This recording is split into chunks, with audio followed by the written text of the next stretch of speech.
Since the Star Wars Legends days, Csilla was the home world of the Chiss and the capital of the Chiss Ascendancy. Even back then, it was described as a frozen world of glaciers and ice. Its capital city was Chaplar, which was the home to the center of the Chiss government and the headquarters of the Defense Force. But the new book, Thrawn Ascendancy, Chaos Rising, revealed a new twist on the world.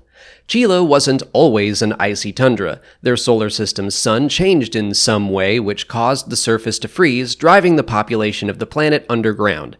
That happened about 1,000 years before the events of the book, and that all lines up with Legends details which stated that Chiss cities were buried within the ice, where the core of the planet kept them warm, and every habitable space was connected by a series of underground tube transports.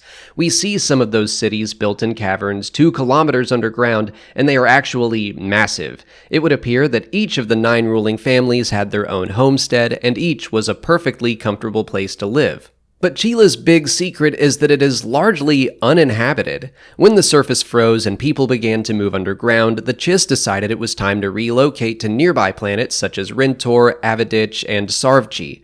A population of nearly 4 billion people abandoned their homeworld. 60 or 70 million people remained, all for the sake of illusion. Any ambassador or enemy that saw the surface of the planet, specifically Chaplar, would see a bustling community. They would see the important governmental buildings. All this effort was to encourage enemy forces of the unknown regions into wasting personnel and resources on capturing what had essentially become a fake capital.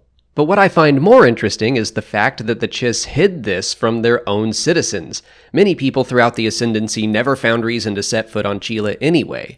So much of Chiss culture seems to be surrounded in paranoia. I suppose when you live in the uncertainty of the unknown regions, which they literally call the chaos, you might take all the precautions you need. But that has bled into the structure of their government, where families seek to increase their own status over the good of the Ascendancy, and then individuals inside those families are also making moves against their own relatives. That paranoid attitude hinders the Chiss because they have enemies not only in the chaos but within their own borders as well. Thrawn often illustrates that they have the ability to protect their borders and people, of course, but they could also seek to protect their neighbors. They could make stronger allies if only they could learn to trust even a little bit.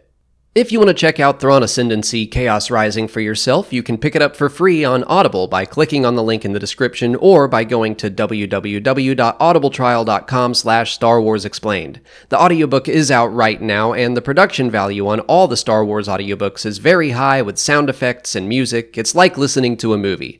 Signing up for an Audible trial will get you a credit for 1 free audiobook, and you can use it on Chaos Rising or just about any Star Wars book you can think of. Or get any book you want. The point is, you get a free book, and you'll be supporting the channel when you do.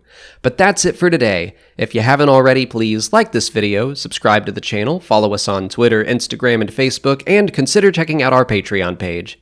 As always, thanks for watching, and may the Force be with you.